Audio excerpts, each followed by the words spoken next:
Hello, hello. It's Prince Easy. And well, I have a little piece of paper here with some subjects, or rather topics that will help us navigate what I'm trying to say. Okay? So,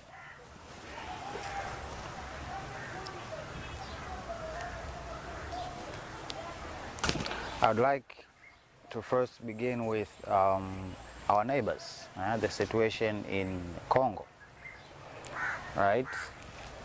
So a lot has been said, a lot has been done, a lot is happening, right? But again, to bring understanding to both parties, right, that they are both really victims, right? They are both victims, right? So last time I really focused on Tshisekedi and what he has to do in order to like salvage the situation, right? And of course, I have seen some things being done, right? So I'm grateful for that, let's just say, right? I'm grateful for that. Yeah. And I hope that it turns out great, right? That war not only be your only option, right? So yeah.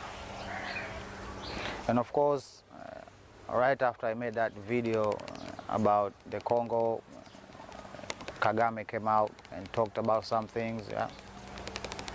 And really, let me just focus on his situation, right? Focus on his situation, because in my eyes, we are both victims, right? All of these supposed minerals that are supposedly being exploited and stolen are of no use to Rwanda in an industrial type situation, right? Now I've heard that there are companies in there that are actually in the business of processing raw materials and this and that, but to the country, not directly, right? Not directly. So they're still in the business, in the same business of selling raw materials, right? And I've said this to all supposed great economies of Africa, right? I said this about Ghana, right? And I had a pick about the president of Ghana and the speech and the things that he revealed today, right? It just goes to show exactly what I've been saying, right? I've been told this same thing to Nigeria and to Ghana, and like, please, right, have a real economy. A capitalist economy is not a real economy. A capitalist economy is exactly that, a capitalist economy. Run on debt. It's running on debt, right? And that's not sustainable, because it starts with nothing, right? We Africans did not own slaves so as we can enslave people to have to build up our baseline, right? To be able to compete. No, we have to take another approach. We cannot copy these people, right? And Rwanda has tried in many ways to assimilate to these people, to their standard, to rise up to their standard. But again, you will eventually form a same type of economy, right? Where you are more concerned about the GDP numbers and media publicity than actual things happening in the ground, right? I hope you get my point, right? So, my advice for Kagame, like I've been advising other African leaders, work with your neighbors, right? You have formed pacts with Commonwealth even, supposedly, right? And they're just using and abusing you, bro. Okay? They're just using you and abusing you. It's not just business as normal. Okay? The world is changing. You do not have to be subject to these people no more. You have to fight, and that's what I want And that's what I require. To all people that want to follow me and walk in my path, you have to fight. Right? The wickedness. Okay? So right now, you are being burned. Right? The US came out here with sanctions, and of course, we know why they bring the sanctions, so as they can be in favor of to be in bed with the Congolese, to find favor in their eyes. Right? Like I said, the Congolese have no option. They can't wait for technology to catch up so as they can exploit these minerals for their own benefit. No, they have to sell it to them. Right? So it's a perpetual type situation. Emphasizing again, all of you are victims. Okay? And like I said, Kagame, you have to fight back. You have to fight back. Right? The UK done come out here, those hypocrites, then come out here and now they are pretending like they don't know what has been happening in the Congo. Right? Like this is news to them. Right? That's the vibe that we are getting from these people. Right? And people are just focused on, they need somebody to hate, right? Because they see this world full of darkness and they think that Kagame is filling the entirety of Congo with darkness. That's not true. I cannot stand for that, brothers and sisters. I cannot stand for that because it is not true. It's a lie.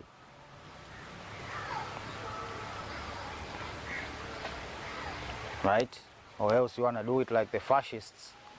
Have enemies and use these enemies to put people together. And after that enemy is vanquished, they then discover that they have no rights whatsoever.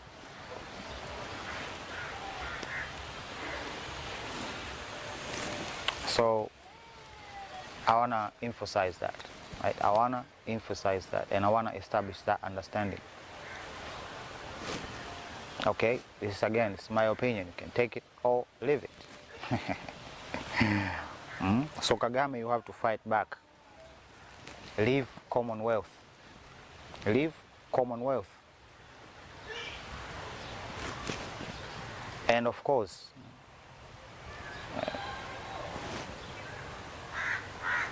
play the role of putting people together, not separating people. This is not the time. You either are not helpful and you'll be taken out. Trust me. I've seen it happen many times. Okay? If you're not useful, something will happen to you and you'll be taken out of the picture. You'll become irrelevant. So for your people's sake, because I'm not into cults of personnel, for your people's sake, for my flock's sake, please.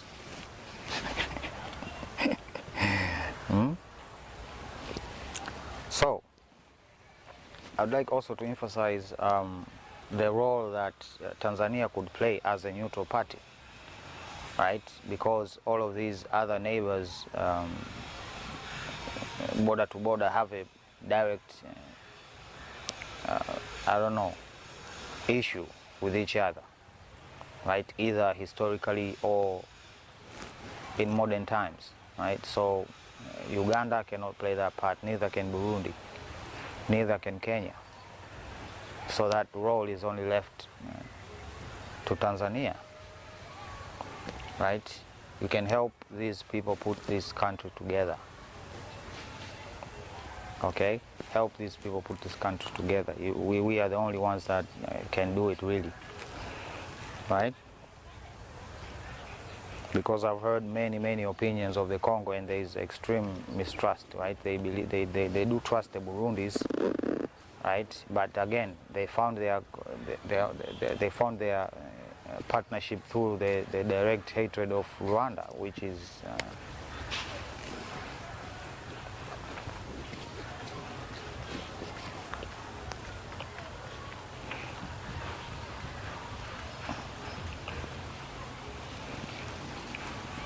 so call up all the groups,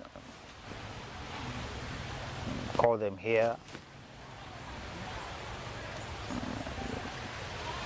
hear them out, You know, this is the thing, right? They haven't even had any single form of dialogue, but people are also just throwing out accusations out there of supposed Balkanization and this and that, right? We haven't heard any, the demands, we haven't really, right? We haven't really. So let's not be presumptuous, right? Let's not be presumptuous, right? Let the demands of both parties be clear and the failures be acknowledged and move on, right? And move on. Starting a new war now. How long have you been fighting? A long time, right? A long time. So, and of course we have to deal with the infiltration of the UN. That's another big problem in my opinion. The infiltration of the UN is a big problem, especially in the Congo, right? The wild west of Africa, right? Not because it is full of desert, no, it's full of trees. So there are criminal elements within the UN, and they basically use the UN as some sort of unofficial cover to conduct, because it gives them access. They can go anywhere under with the blue helmet. They can go anywhere without being questioned. Yeah, we are peacekeepers and this and that. We have questions. We are keeping the peace. You know, yeah. The whole new world order situation, right? That we have been living in, right? So let me not add anything from what the pink paper. Let's pivot to Eurasia and what is happening in the West Eurasia, right? What is happening in West Eurasia, right? Because people calling it the Middle East. Middle of what? And east of what? So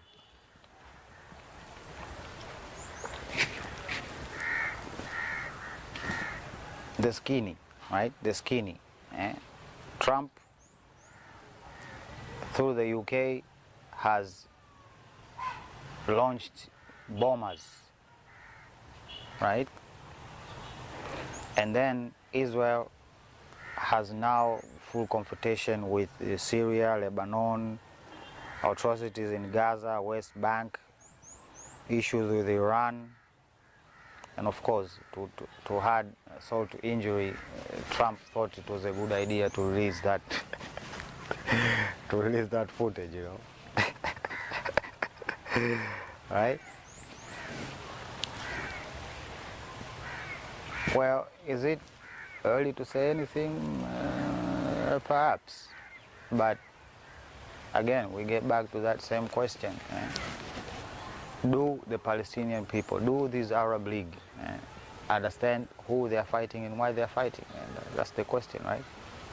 Who they are fighting and why they are fighting, right? Because the absence of their answers to this then creates a bigger problem. Let me just say that. Okay, and I don't even need to spell it out to you what these people are planning. I don't need to, right? I don't need to. I'm like kilometers away from Gaza, and like I'm well informed. So I, in my opinion, you are well informed than I am, right? And I don't know what to tell you. Evil cannot prevail under any circumstance. Okay? It applies even to myself.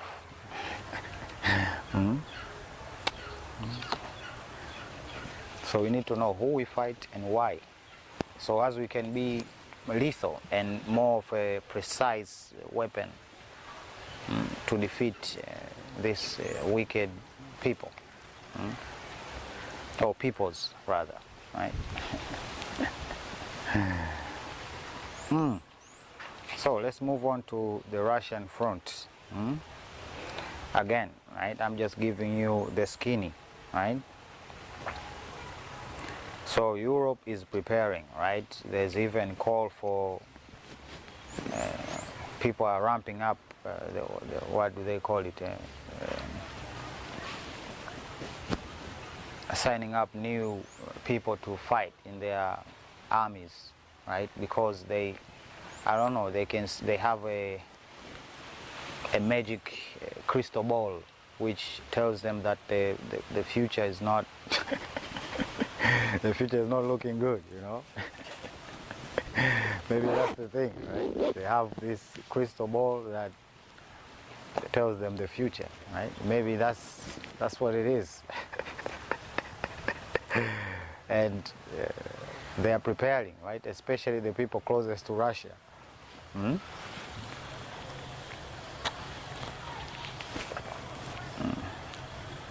It's ridiculous. It's ridiculous that this is the choice. This is the choice that they made, right? They have titles out there talking about, you know, peace is dangerous for Europe. If their economies are run by the gains, ill-gotten gains of their military-industrial complex, then they might be right. They might be correct that the end of warfare is dire to them. That is why part of the strategy I employ accordingly is the stopping of wars. Right? So,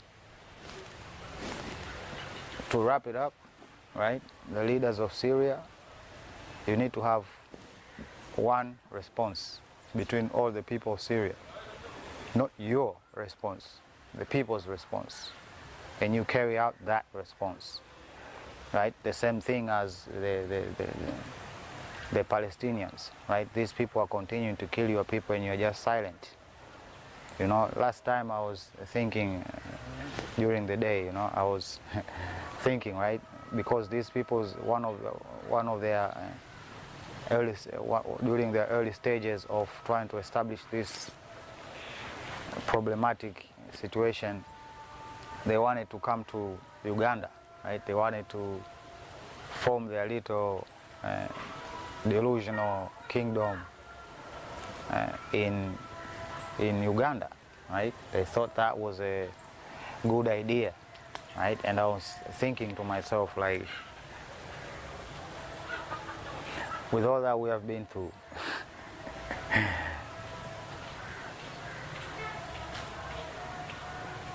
right now, it will be hard to really trust those people, right? Peace is actually bad, right? Actually, peace is actually bad. We have seen them, right? They have broken the ceasefire agreement more than 1,000 times without any repercussions. Maybe that's the new strategy of fighting their wars. Because they are suffering no casualties right now, they have no incentive to stop. They can snipe a child here, they can kidnap a people here, they can fire their tanks here.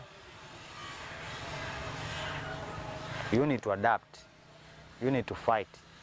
If it is wicked, it is wicked, full stop.